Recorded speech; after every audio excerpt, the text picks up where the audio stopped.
Chapter 3. "Well, look what we've caught," said the fox who was captain of the gang.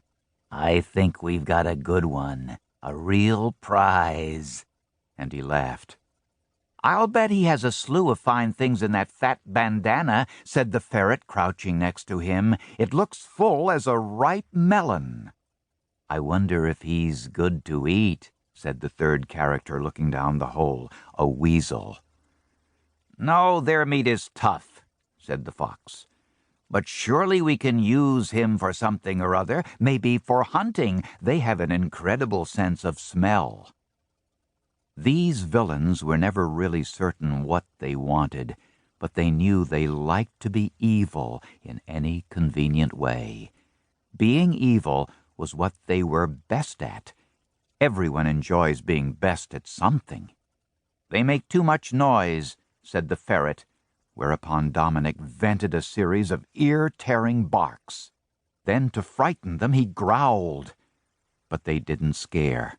"Let's get him now," said the fox, and the three started edging into the hole. "Stand back! Stand back there!" commanded Dominic, and without waiting for a response, he jabbed at them with his long, sharp spear. "Ouch!" said the ferret, though he hadn't been touched. "Oops!" said the weasel. "Curses!" said the fox.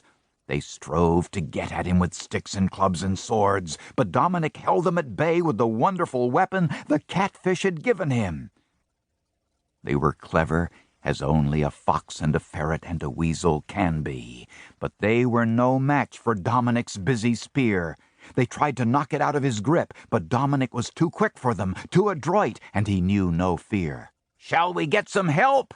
asked the weasel, flustered. "No," said the fox. "We'll wear him out soon. The way he's going, he's bound to get tired." But they didn't know Dominic. By the time night came, it was the Doomsday Gang that was worn out, not he. Dominic's strength was increasing. Action always inspired him. He poked and jabbed his spear with increasing skill and abandon. "I don't think we can get to him just yet," said the fox. "We can keep him down in the hole, but we can't get him. Let's sleep now, and in the morning he's ours. He'll be up all night worrying while we're resting, and then it'll be child's play to deal with him." The ferret and the weasel agreed.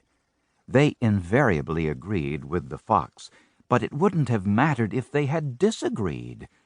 The fox always had his way with them. Besides, they were tired.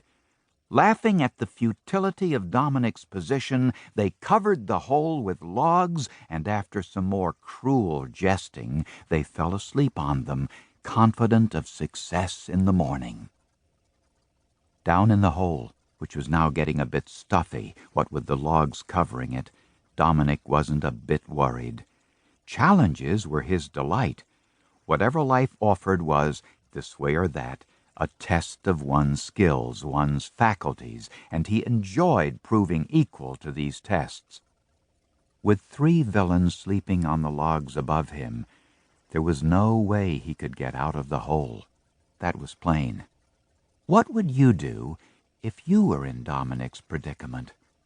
Well, that's exactly what Dominic did. He began putting to use his great talent for digging. He clawed away at the side of the hole while his enemies were lost in their nasty dreams. So steadily and swiftly did Dominic dig, and so cleverly did he shift the displaced earth, that it was not too long before he had room enough to work his spear around in the right direction and dig with it too. Working away, he was happy he had gone out into the world to seek his fortune. So many interesting things to do. With 4 sets of claws and the spear, and a bountiful supply of energy, he burrowed a long tunnel away from the hole and under the crowded roots of a large tree. Then he worked his way upward to the surface. Just before dawn, he was standing on grass several yards distant from the slumbering Doomsday Gang. He could hear the fox softly snoring, the ferret licking his chops. Excited by his successful exertions, Dominic couldn't help letting out one short bark to announce his liberation. This, of course, awakened the fox, the ferret, and the weasel. The earth was now barely supporting the logs and them, and at their first sudden movements of surprise, they tumbled, snarling and clawing at one another, into the hole they themselves had dug. Meanwhile, Dominic, more enthusiastic for adventure than ever, set out on the road again, all his senses alert.